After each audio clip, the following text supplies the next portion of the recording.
Bank, there are Fedayeen literally means self-sacrifice, attacks in Israel, and we, in the words of John Foster Dulles, to the President of Lebanon, we are going to counter Israeli aggression. So they have a real mindset when it comes to how they're going to approach Israel. In the 1956 Suez War, Eisenhower actually contemplates using American forces to force the Israelis out of the Sinai. He actually thinks about it. In the end, he doesn't do it, but he threatens sanctions. He threatens, in fact, he has his Undersecretary of State bring in the Israeli ambassador, and it's the only reason it's the Undersecretary of State is because John Foster Dulles, a couple days into the conflict, suffers from an acute abdominal attack, which turns out to be the cancer that will kill him in a few years. And so it's Herbert Jr., who is the Undersecretary, and it happens to be Abba Eban, who he's called in. And he threatens to expel Israel from the UN. I mean, this is tough stuff.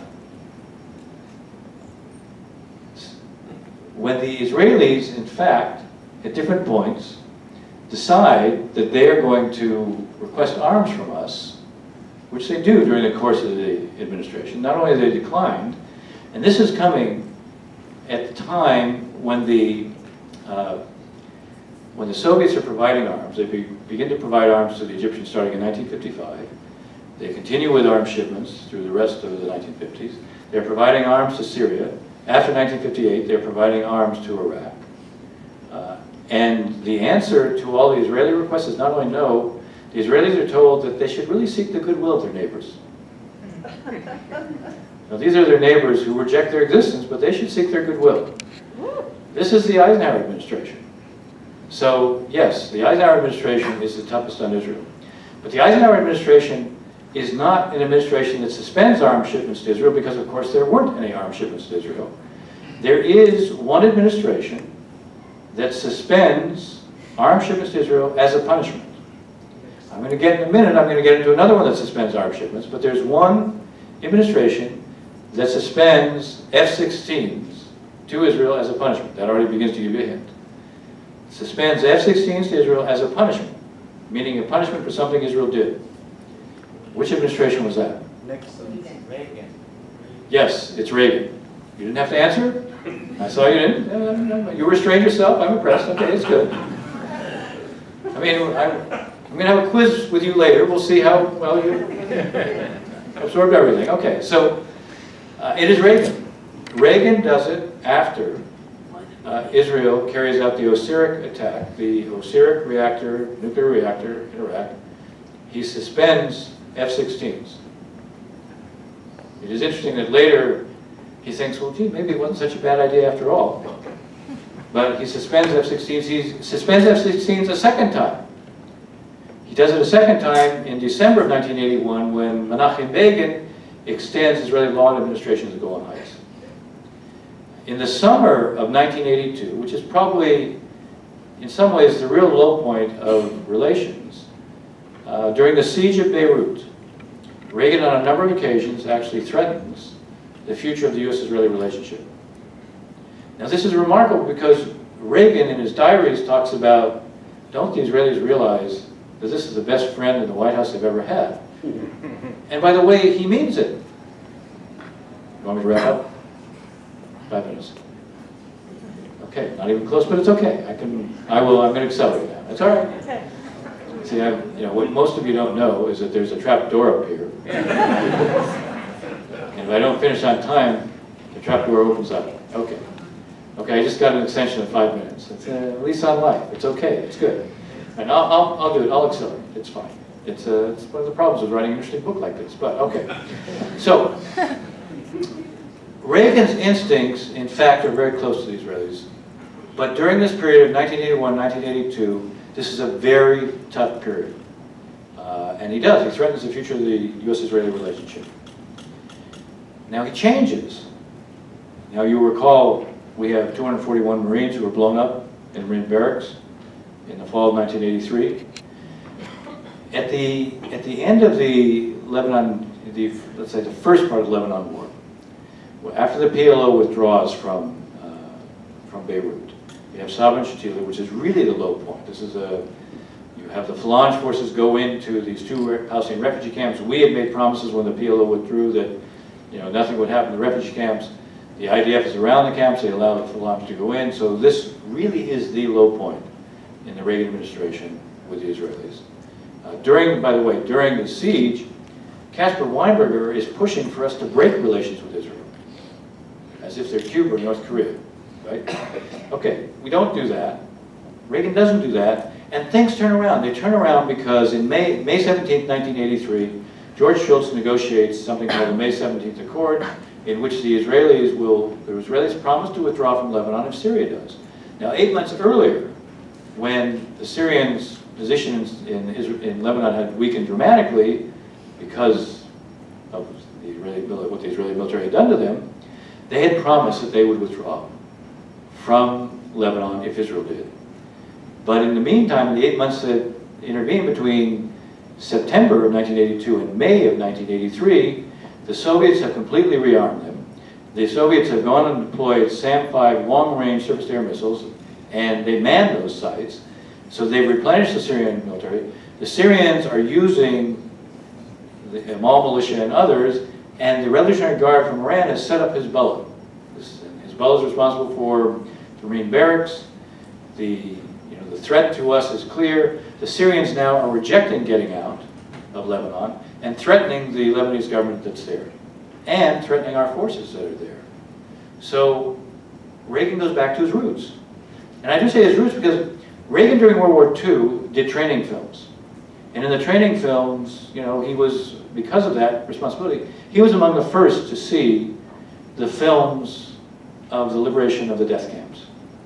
And he finds it so horrible. He tells George Shultz, when George Shultz was Secretary of State, that he kept those films because it was so horrible, he thought no one would believe it. And for him, it creates this bond, this moral commitment, this responsibility to the state of Israel. And he goes back to his roots. When it becomes clear in his mind, look, the Israelis are natural partners, the Syrians, the Soviets, they're not. And he sets up, because of Reagan, the relationship with Israel is transformed. He creates an institutional architecture for cooperation across the board, military to military, Defense Department to the Ministry of Defense, intelligence, counterterror, economics. People forget, in the aftermath of Lebanon, the Israelis had an inflation rate in 1985 of 1,260%.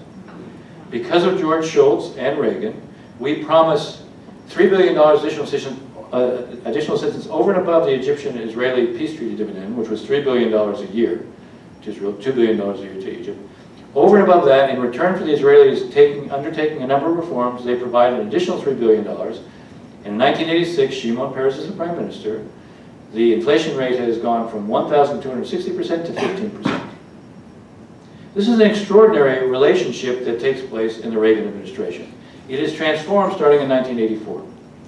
Something else is very significant about the Reagan administration. The Reagan administration is the first administration where you have a counter-constituency to the one that I've mentioned that has existed from Truman to Obama. Meaning, for the first time, you have a constituency that is in the bureaucracy of experts who look at Israel as a partner, not as a problem. Who think that collaboration with Israel is the right way to go, not in a sense competition with Israel, not distancing from Israel. All right, what I want to do to bring this, because I have to wrap it up, but also as a way of bringing it to the present, I want to talk about 3 assumptions that have been embedded in the national security establishment, but particularly within this group, that have endured but have no basis in reality. I want to talk about these 3 assumptions. I'm going to give 2 examples, and then I'm going to bring it up to today. And then I'm going to wrap it up. And I'm going to do it before the trapdoor opens. All right, so the 3 assumptions, what are they? And they're interrelated. The first is, if you distance yourself from Israel, you'll gain with the Arabs. The second is a corollary. If you cooperate with the Israelis, you'll lose with the Arabs. And the third is, if you want to transform our position in the region, if you want to transform the region itself, you have to solve the Palestinian issue. All right? These 3 assumptions have endured. The last one on the Palestinians is one that has been shared by at least some within the constituency that also view Israel as a partner, not just as a problem. But it's very much believed by those who see Israel as a problem. All right, now, One of the things I do in the book is I cite examples and instances in the narrative where I show you'll see echoes that reverberate over time. This first issue of distancing from Israel and your gain, I already cited the example of President Obama, saying there was no daylight between the Bush administration and Israel for 8 years, and that's why we were in this predicament. So that's why he wanted to create some distance. That was one of the reasons for pushing the settlements issue as hard as he did in the first 6 months of the administration, before I got to the White House. But the most acute example of this, the most remarkable example of the idea of distancing because you're going to gain, is actually Richard Nixon. In March of 1970, he suspends F-4 Phantoms to Israel, not as a punishment. I said what Reagan did was as a punishment. He doesn't do it as a punishment. He does it because he thinks he's going to gain with Nasser. There's going to be an outreach to Nasser. If he can show, look, I'm stopping these aircraft to Israel, and because I'm stopping these aircraft to Israel, you should respond to us. Now, the remarkable thing about this is that at the very moment he's doing it, it's the same time that the Soviets, for the first time in their history, are sending large numbers of military personnel and troops outside of the Soviet bloc to Egypt to assume the responsibility of Egyptian air defense. So the very moment that he's suspending aircraft to Israel, the Soviets are sending 10,000 military personnel to Egypt.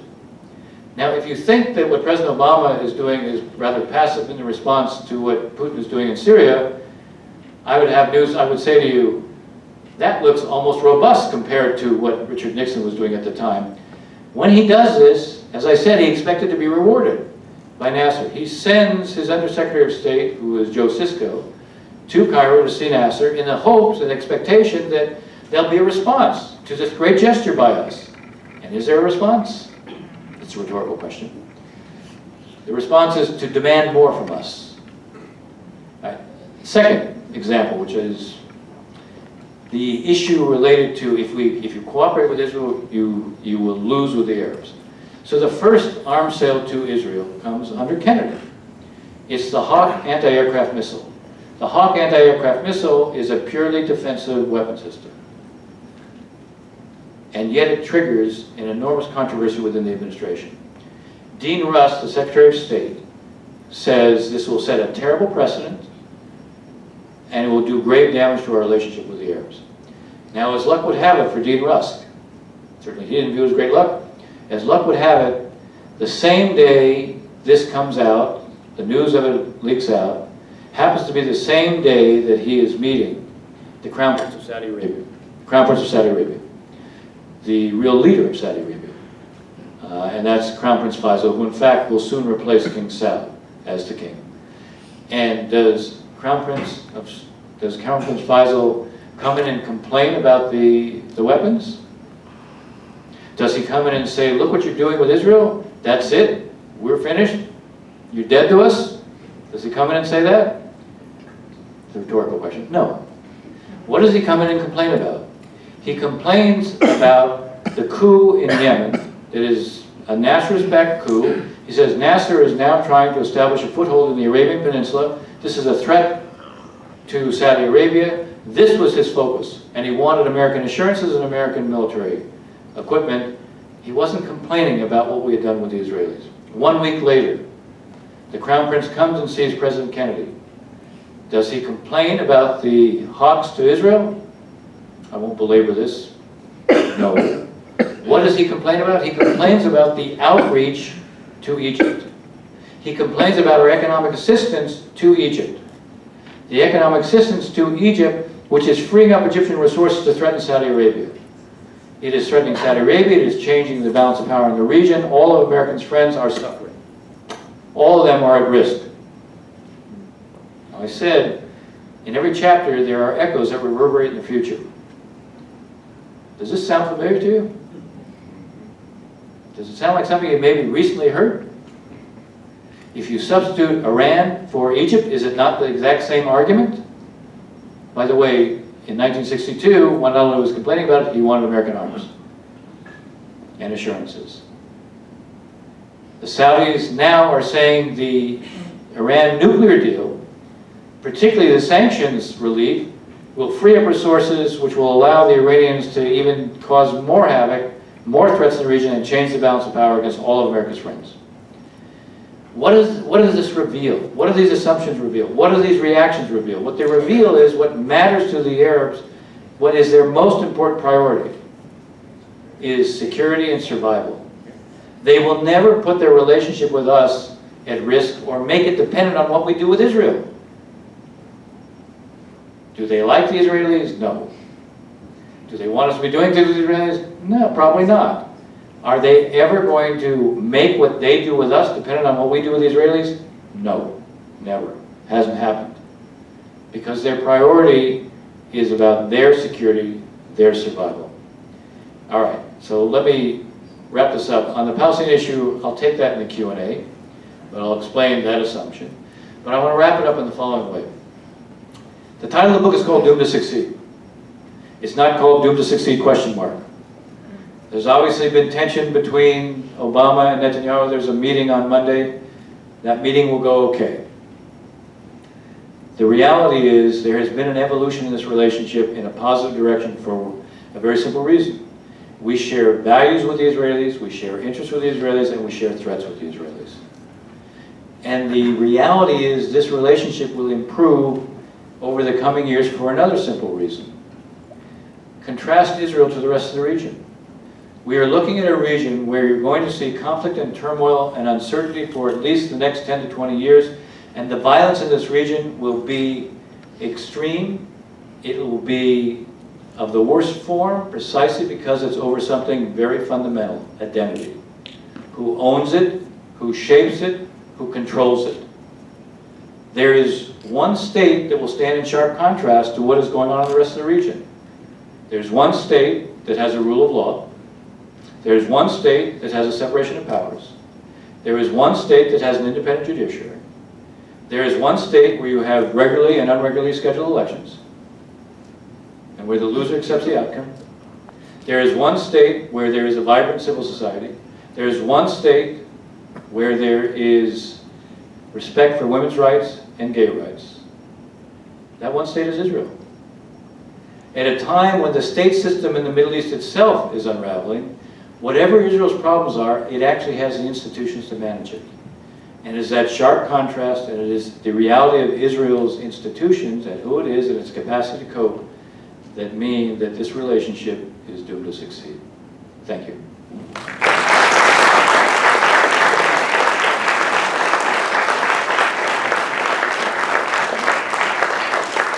Thank you for your question. Take questions? Yeah. And I'll pass the mic down for anybody. Anybody have the first question? And maybe just have a quick introduction of who you are. Yeah. Jack Bass, professor of physics. So given these comments, how do you see the relationship between Israel and the Palestinians and the question of one state or two state developing over the next 10 to 20 years? Look, it's going to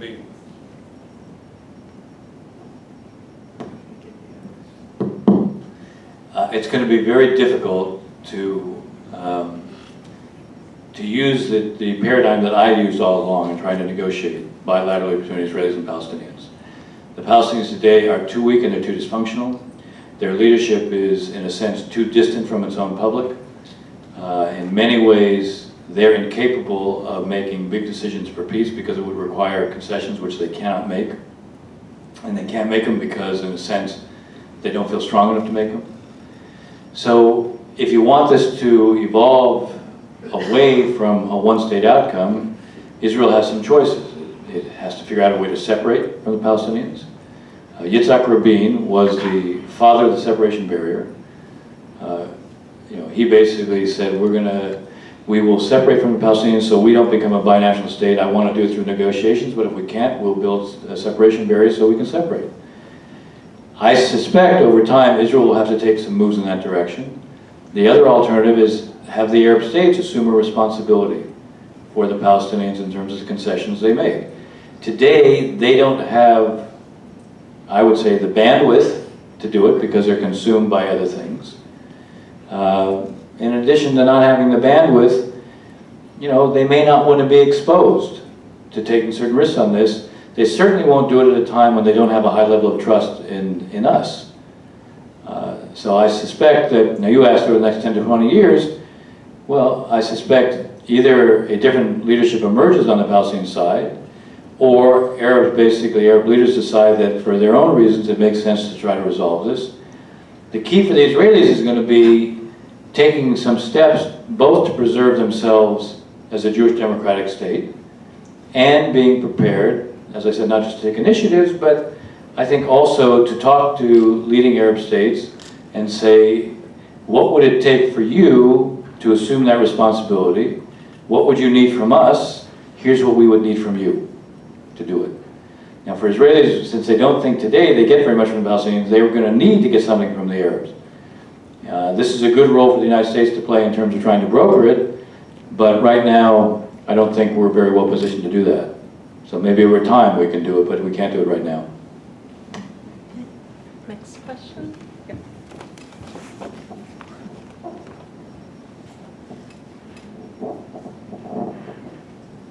Annette Weinshank. This administration is soon to be out of a job. What do you see coming in terms of 2016?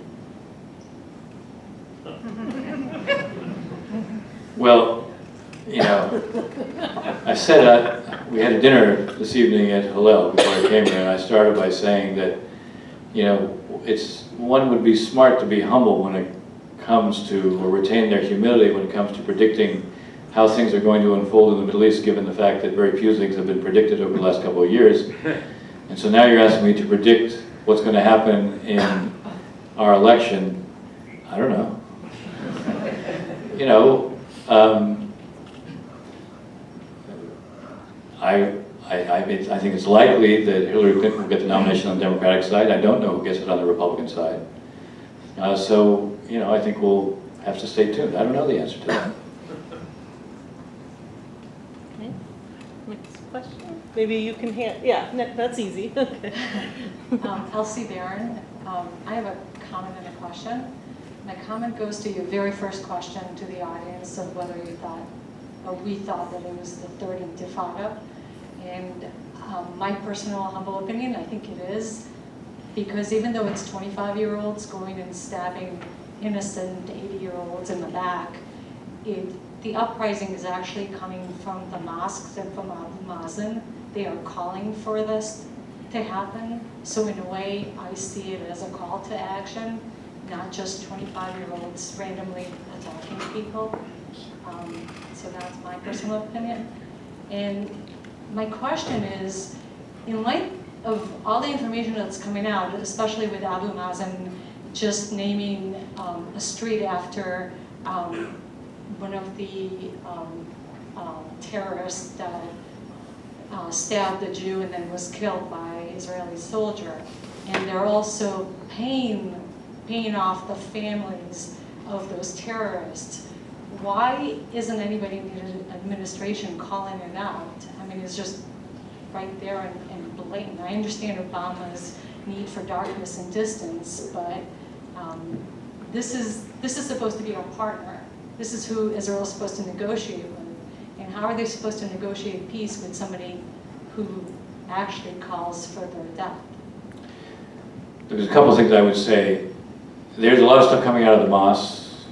Abu Mazen is not calling for violence.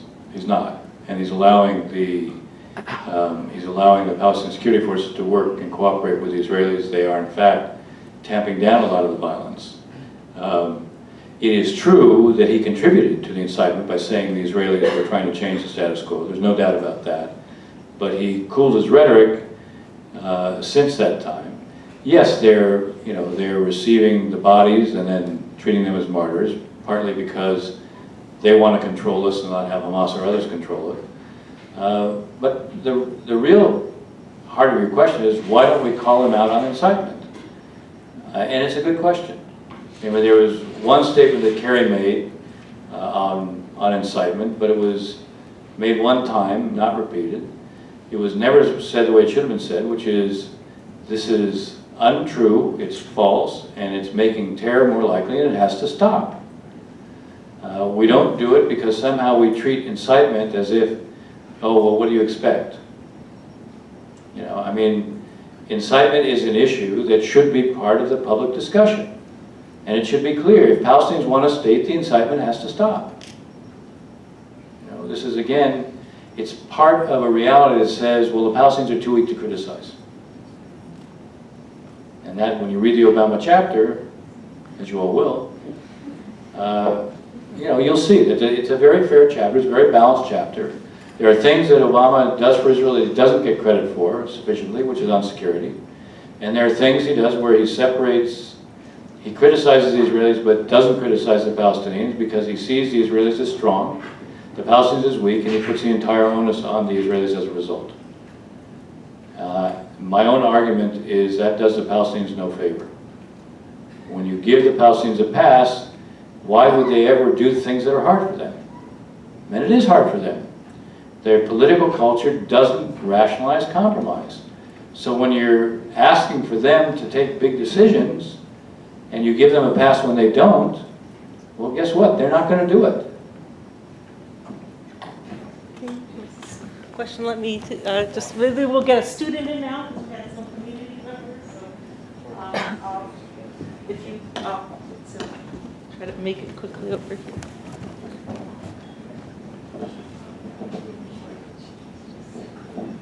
Ryan Bach, I'm an international relations student.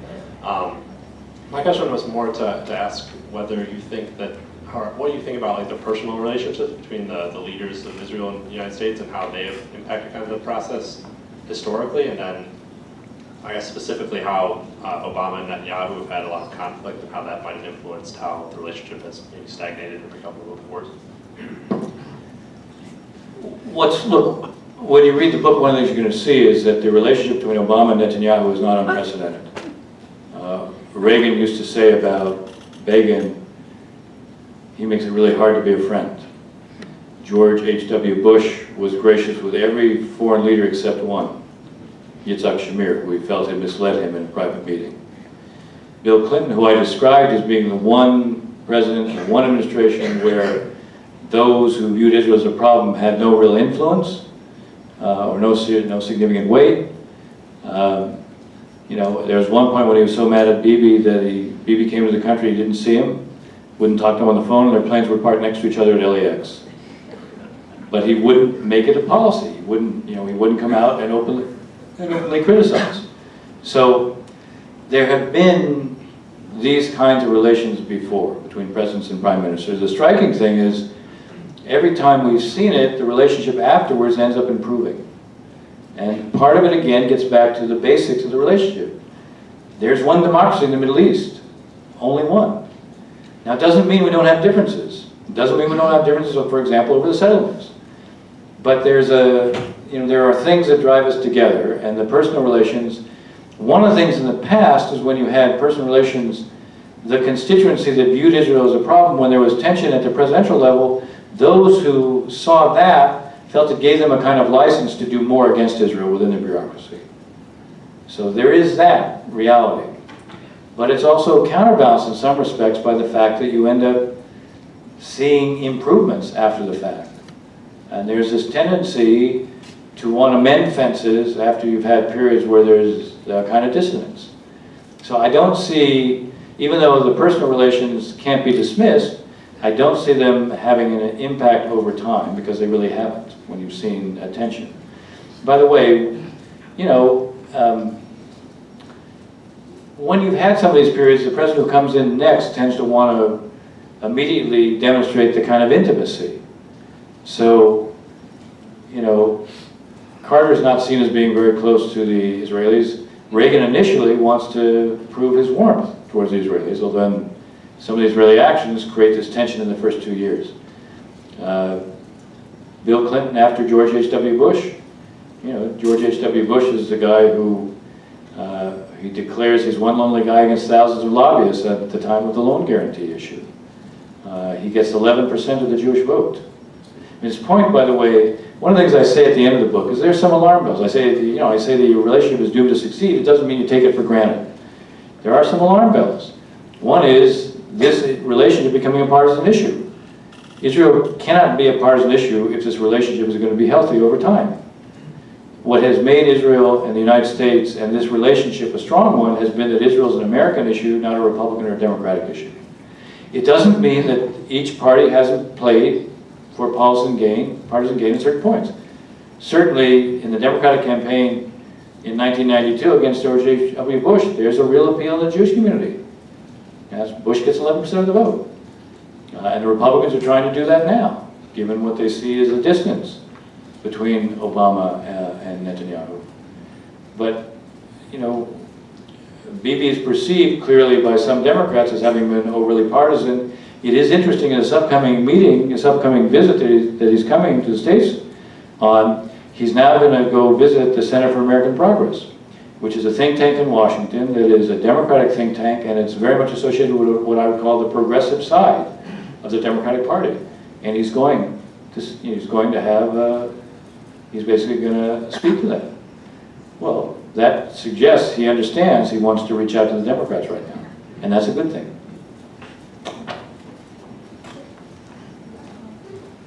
Get first one more student, see one back here, and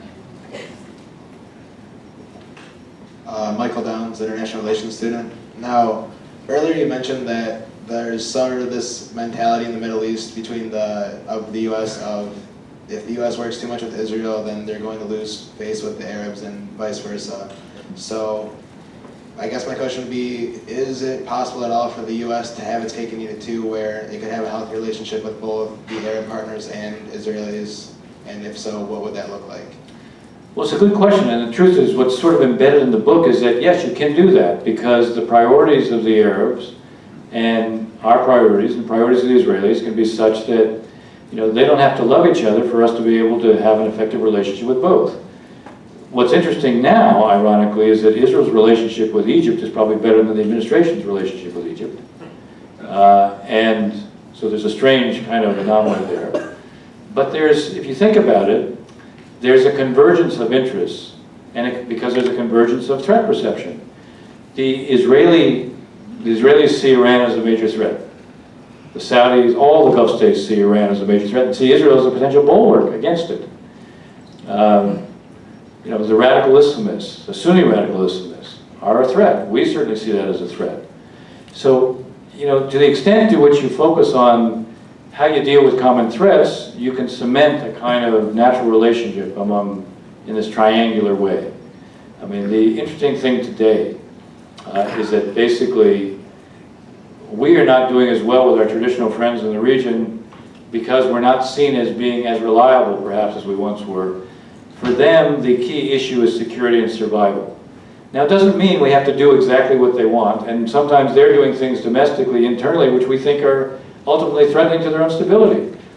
If they see us dealing with their external threats, we have more credibility.